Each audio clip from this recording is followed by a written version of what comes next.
How do I begin this video? You know what? Let me just say, this is probably one of my favorite Batman TV shows that I've seen in the last decade or so. Like, it blows everything else out of the water. It is really good. It is supremely good. I enjoy this. Like, there's so many things that I could tell you why I love this show, but I really want you to go out and watch it. It's good.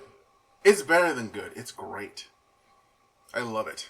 Now, I could get into a whole series of explanations of why it's great or good, but I'll just focus on one character in particular. Sophia Falcone. She was featured in the last episode of The Penguin. Colin Farrell's Penguin has been a very interesting thing to me because putting all that makeup on just so he can play this character was a weird idea to me at first, but watching it implemented has converted me to realize that Colin Farrell isn't just a good actor, he's a great one.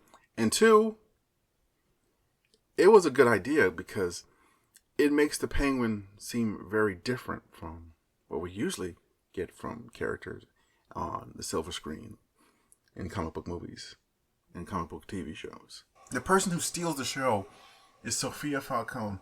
It feels like she's playing 3 or 4 different characters in that last episode where she just like switched between the very innocent and helpless Sophia, who was just, well, not helpless. I'll say she didn't really see her father for who he was until, well, I won't get into spoilers. Then we have her in the asylum where she's breaking down and having an emotional crisis throughout the entire situation. And then we have her sort of unfeathered when she's at the family meeting when they flash forward. They could have done this entire episode in the flashback, but instead they focused on the flashback in the beginning. Well, not in the very beginning, they flash back to the night of the Penguin and her being held at gunpoint. Then they flashed even further backwards to how she got thrown into the asylum, what her stay was like for her.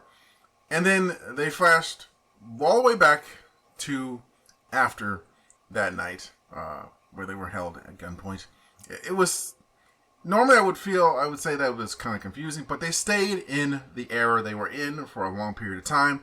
Make you sure you understood where you were at in the timeline. I loved it. It was good.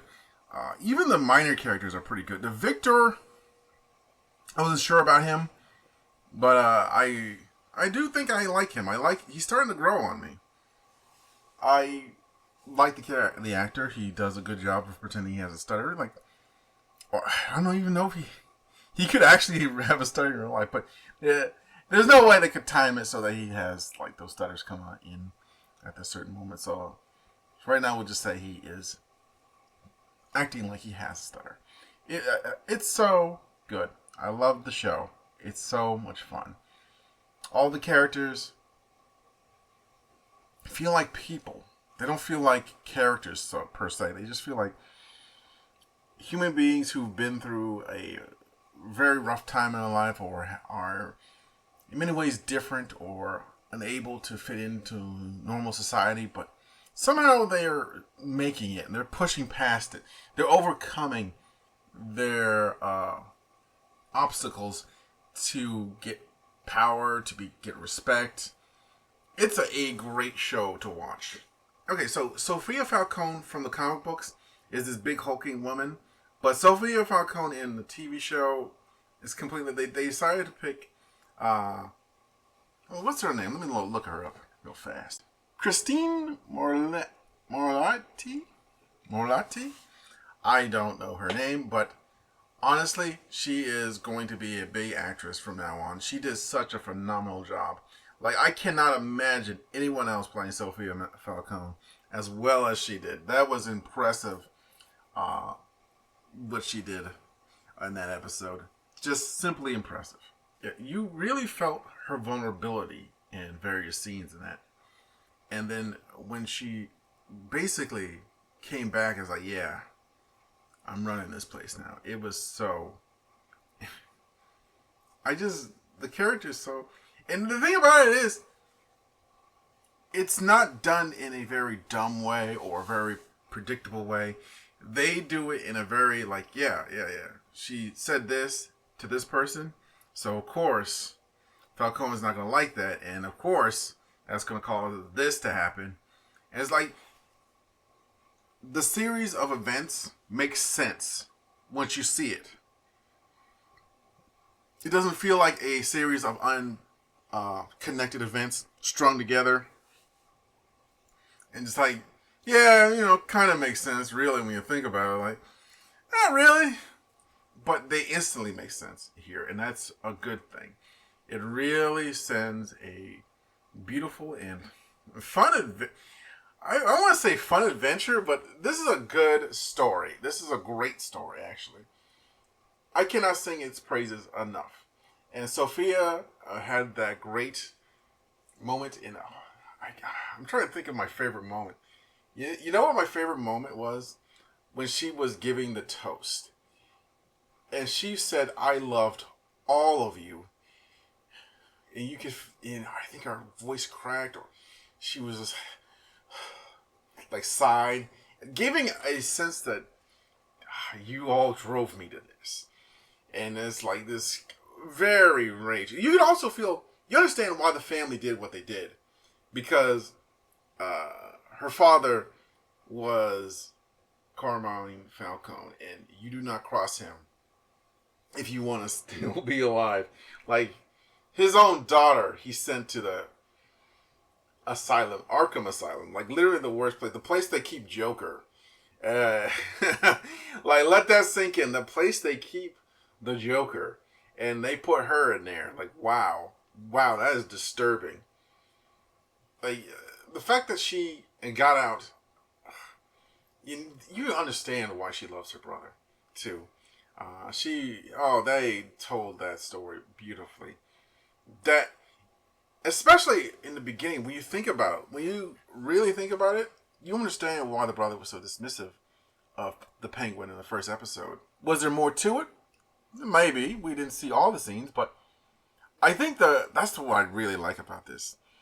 There's so many ways to look about it. There's two things. The first thing, there's many ways to look about it. And the second thing is, this is how you do Mystery Box. Okay, so first thing about how in many ways, and the Penguin's eyes, like... Think about it from his eyes. He was sort of an outsider. He was struggling. And any sort of leverage he could get would help him. So he decided to use this as leverage. And you can tell why he did it. Because even though she said nice things to him, there's always a little bit of distance between him and her. And the way she walked up to him at the party and said, "Oh, what are you doing here?" It wasn't really mean or nasty. It was just like, yeah, what are you doing here? And he was taken aback by that. Like, I put on a nice suit and everything. And it's like, he didn't say that, but you could feel his sense of, we're not as close as we think we are. We're not as in as I thought I was with you. I'm sort of just your driver. He probably thought she was just paying him nice compliments just to be nice after that, or just to enthrall him. It was like, there were so many ways to look at it from his angle. And on the second part of the mystery boxes, this is how you do a mystery box. You reveal the mystery. We want to know how she got into Arkham, what happened in Arkham to her. Is she the hangman? And all of that got revealed in this episode. Episode 4. So, with the mystery gone, you probably think, oh, that's it. The story's not interesting. No. The story, if anything, is way more interesting now because we know all the facts. And we're just interested in seeing what happens next. Like, what happens next has to be good in our minds. Like, wow, there's very little ways they can mess this up. Especially with the way they've been writing and with the way they've been doing it. It has to be good. That is the mindset going into the next episode. Do you know how many shows would have kept the mystery box going for all the way to the last episode and then revealed like very minor details, and we're all supposed to, ooh, ah, and it's like, oh, that's like nothing. But here, when they revealed the information, it seemed like they were probably giving away their best cards, but no, they gave away their cards, but in exchange, they got us hooked on the idea of what's happening next, what's going to be the results of all this that happened in this episode and that episode, and we understand why certain characters behave the way they did around certain other characters. It made way more sense going forward and looking backwards. That's how you do it. That's how you get people invested in your mystery box. What else can I say about it? It's really good, really fun. If you haven't seen The Penguin, I suggest you start with episode 1. It's a really good show. The Batman, you can watch that too beforehand. It's not really it's not really required, but I would recommend it. Just because you get to see more of Colin Farrell's Penguin, you get to have an idea of where the characters were before. Well, everything went down, and wow, it was so good. I keep saying that, but it's when you had television, I wouldn't say as bad as, well, I'll get into another thing about Agatha all along, and we'll talk about that. But yeah, well, I'll see you guys in the next one.